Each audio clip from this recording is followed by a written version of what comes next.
I'm Stuart Reid, Head of Data Science at Aerobotics.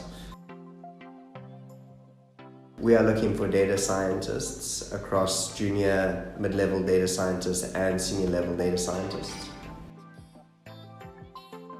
Data scientists need to be creative. They need to be able to work out how to solve problems that we don't necessarily know how to solve upfront.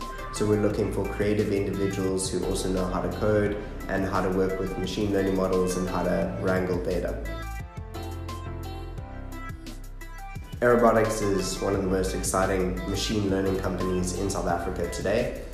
We also have a lot of data to work with, which is a data scientist's dream. And we're also making the world a better place by actually helping our farmers improve their yields and improve the quality of their orchards.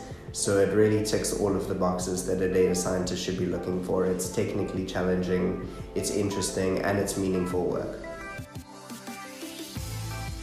If you think you have what it takes to be in the data science team at Aerobotics, then please visit our careers page at aerobotics.com.